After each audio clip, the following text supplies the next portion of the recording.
Bless Squad, what's going on with y'all, man? It's your boy, Blessed Applesauce. Here to bless y'all with another video here on Bless You Invest. And today, we're here to talk about the most important thing that everybody wants.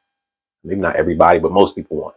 And we're talking about financial freedom, how to get there, the steps to get there. So before we get into it, make sure you spam a like on this video, spam the like button, also sub down below for more content like this, because I like to do videos on this: money management, personal finance, investing, market, stuff like that. And if you enjoy that content, hit that subscribe button. So without further ado, let's get into financial freedom, the steps to get into financial freedom, the path you need to take, and how to get there as quickly as possible.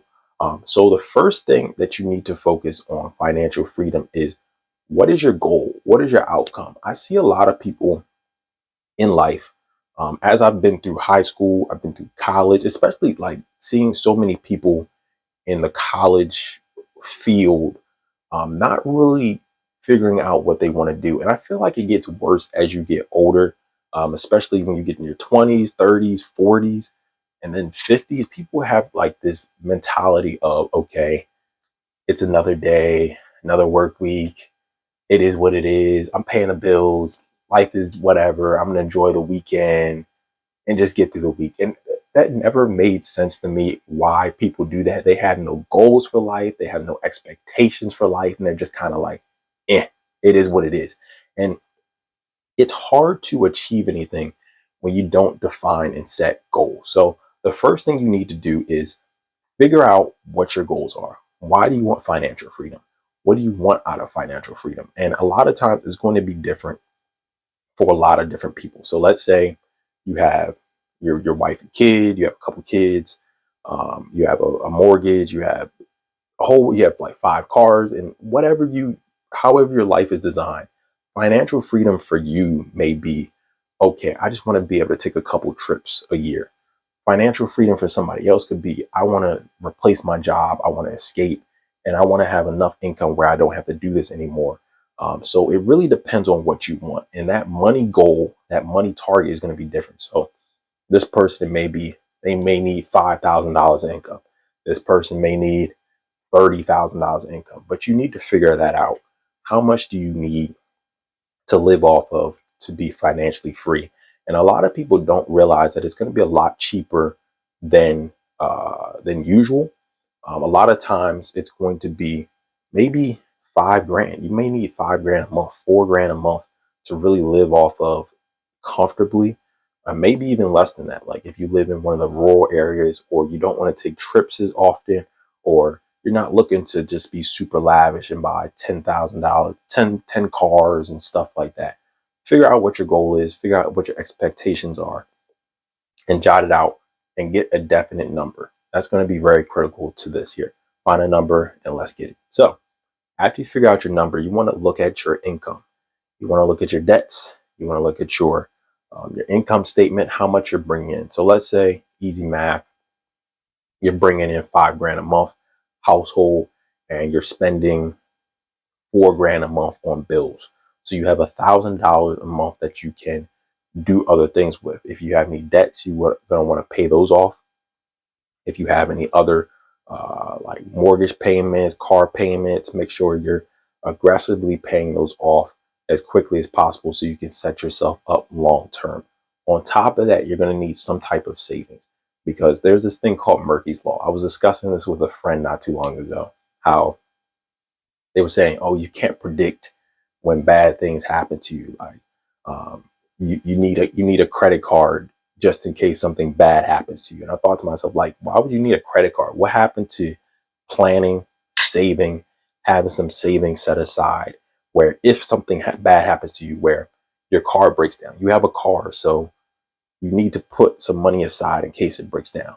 You own a house, you need to put some money aside to figure out, okay, the plumbing went up, the roof messed up, the whatever may happen to a house, you need to have some money aside set for that.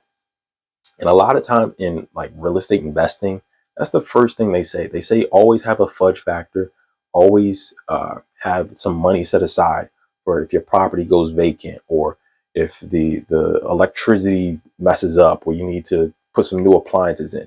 From a real estate investor perspective, people understand the value of saving money because things happen.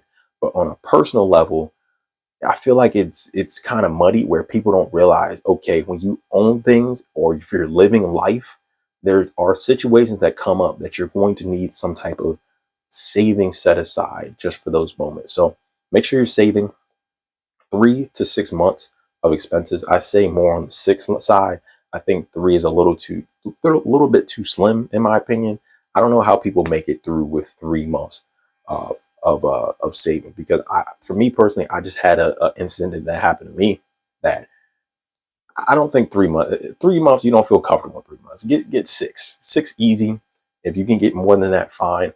But I don't recommend putting a whole bunch of money into savings, because you want to get to a point where you have some savings, but you're also investing very aggressively. And that's going to get us to our next point, where you're going to figure out investment wise. So you have your 3 to 6 months, and then you figure out, okay, let's figure out how we can get this vehicle to our savings goal. After we have our 3 to 6 months, we need to make a budget and a plan for how we're going to invest our money and where we're going to invest our money. And the key to this is figuring out your vehicle.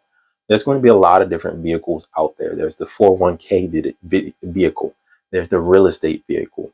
There's the business vehicle. There's the investing in commodities vehicle. There's a whole bunch of vehicles out there that you can use to invest your money, to aggressively save your money, where it can drive cash flow to you, where you can live off of it every single month.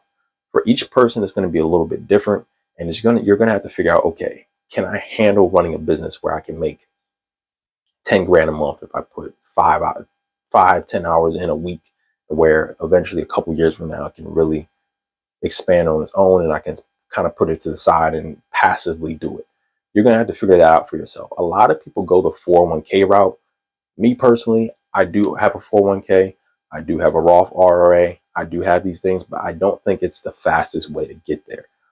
When you are more active in your investing, it's going to be a lot faster, and you can get there in way less time and save time. This is what we're about. I mean, I'm about saving time. It's going to take a little bit more hard work, but why not?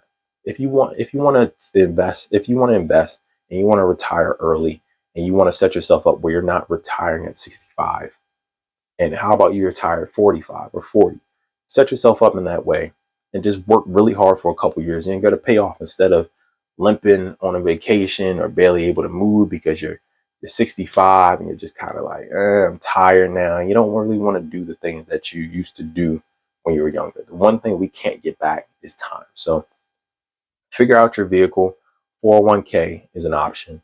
The Roth IRA is another option. Real estate is another great option. I personally think real estate is the number one option, the way that you can create cash flow off of real estate by putting a small amount of money. Let's say you put 10, 20, 30, maybe even you're putting more into the deal, maybe 20% into the deal.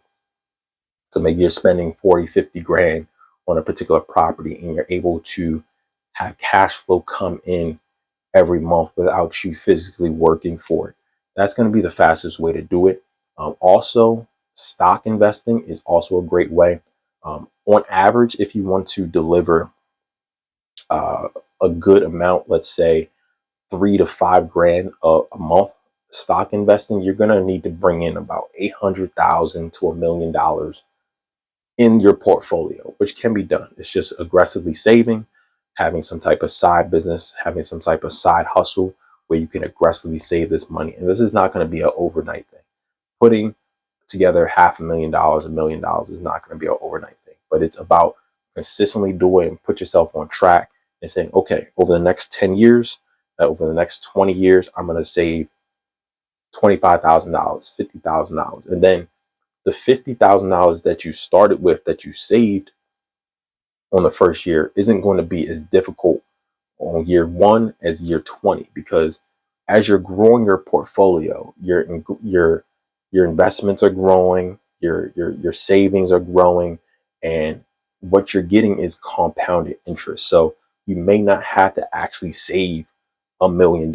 You may only have to save like $250,000, which is really nice when you think about it, where over time the passive income just starts to do the work for you. The interest starts to do the work for you. You can sit back and relax and just allow time to play for you. So that's what I recommend for people that are trying to get financially free. Set yourself up, have a goal.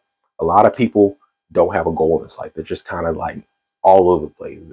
You're going to be setting yourself up ahead of everybody. Majority of people in this world, if you just have a goal in mind that you want to achieve.